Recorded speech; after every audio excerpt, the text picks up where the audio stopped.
To start, let's remove all 4 lug nuts and take this wheel off with a 19mm socket.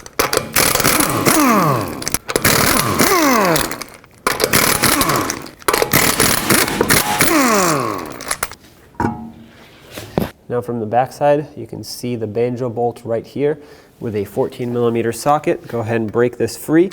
That's going to help us take it off later. All right, now that it's free, close it back up so that the fluid doesn't leak out, and we'll just leave it like this until we're ready to swap the hose over onto the new caliper. But I want to take the old caliper off first and put the new one on, and then just immediately swap the hose for minimal fluid loss purposes. So the way I'm going to do this is take a 17mm socket, take the 2 bolts for the caliper bracket to the knuckle off. So I'm going to remove the whole assembly at once. There's one. Leave this one in a couple threads so it holds the caliper while you take off the top one. Take the top one off. Now you can remove the bottom one. Take the caliper off the knuckle, set it aside on top of the knuckle here. That way it puts no pressure on the brake hose. From this caliper, we have to take our pads out. So slide them inward and just remove them. Keep in mind that the inside pad had the wear indicator on it. There we go. Next, with a 14mm socket, let's disconnect the 2 bolts that hold the caliper onto the bracket. Separate the 2, and we'll have to lubricate these areas here where the anti-rattle clips sit. A very thin layer of grease will do the job just fine. You don't want a lot because it'll squish out onto the rotor if you put too much, and that's not good. Flip it over. You want to always do both sides, of course. Then take the anti-rattle clips, slide them on.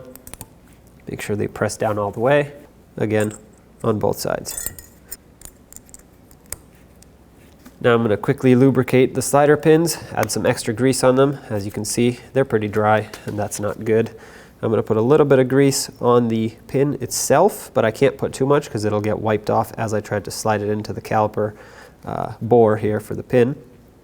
Make sure you get some on that ridge up there. That's what's going to seal it up from water. And I like to put a little bit of grease inside of the boot. That's going to act as a reserve of grease since I can't put a lot on the pin. Don't put too much in there, but you can always squeeze out the excess if you accidentally put too much. And do 1 pin at a time because you'll notice that the other side will have a rubber piece on here, and that's important that it goes back to where it belongs. Give it a couple twists, squeeze the boot to get the excess grease and air out, wipe it down, and do the same to this side. And as I mentioned, you'll see this side has that piece of rubber there. That's for vibration dampening. So make sure it goes back where it needs to be. And now that you've greased this one up, add some grease to the inside of the boot and slide the pin in all the way. Squeeze out the excess air and grease that might potentially be in there. There we go. Now this is ready to install into the vehicle. Take the new bracket, line it up with the bolt holes, and slide in the 2 bolts.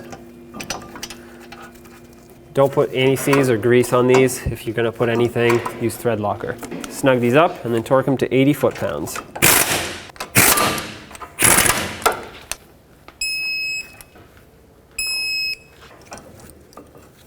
And put the outer one on as well. The inner one has a wear indicator, outer one does not. Keep that in mind.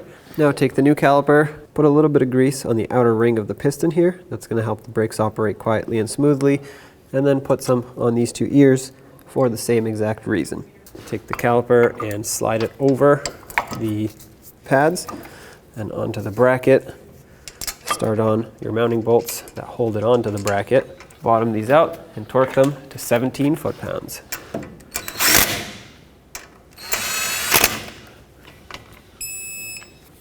If your slider is spinning like this one and you can't torque it, use a 19mm wrench.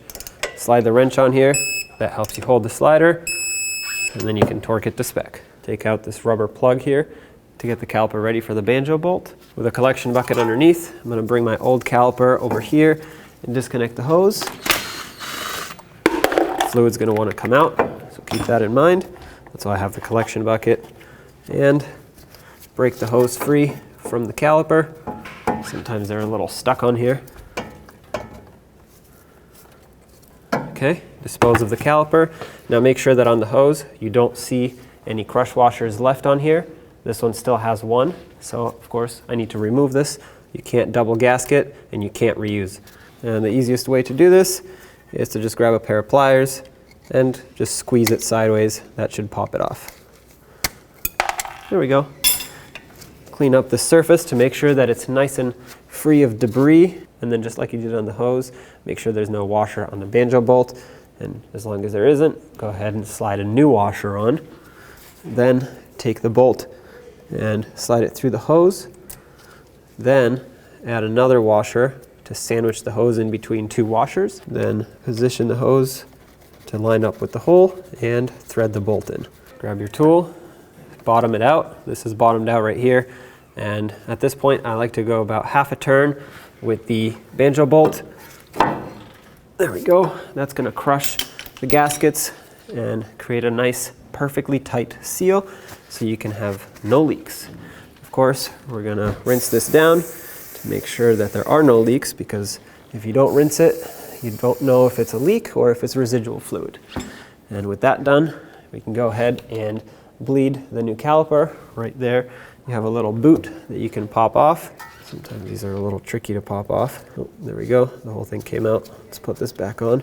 It's important to have this boot on there because it protects debris from going in. Then with a 10mm wrench or socket if you prefer, break this bleeder screw free, and we'll let gravity do its job and pull fluid down while it's pushing the air out. So we'll gravity bleed the caliper. Once the gravity bleed is complete, you can perform a full manual brake bleed, which consists of having someone step on the brakes, pumping up the system, pressurizing it with the bleeder closed, of course, and then hold pressure on the brake pedal, open the bleeder screw, air and fluid will come out, and then once the pedal has reached the floor, close this up, pump up the brakes again, and repeat the process until you have no more air coming out of the system. Of course, periodically check your master cylinder to make sure it does not run dry. That is crucial. Otherwise, you're in a lot of trouble. And as long as you have no air coming out by the end of your bleed procedure, then you should be good to go. It looks like fluid has made its way through, but as you can see, there are air bubbles coming through. So I will wait until the air bubbles completely disappear to close this and to start my manual brake bleed. At the end of the whole bleeding procedure, you want to top off your master cylinder again and then take it for a road test, of course. For now, I'm just going to wait for all the air bubbles to disappear. Then I will proceed to the next step. All right, looks like all the air bubbles have gone away. Of course, like I said, I will do a full manual brake bleed. Looks like if I massage the hose a little bit, I'm getting more bubbles. So I'm just going to go ahead and give it another minute. All right, let's close this up, clean off the area, perform the manual brake bleed, and then we'll be on our way. Cap this off. And now, once you go ahead and do your full manual brake bleed, we'll put the wheel on. Go ahead and put the wheel back on. Start on all 4 of your lug nuts, bottom them out, and then torque them to 80 foot-pounds.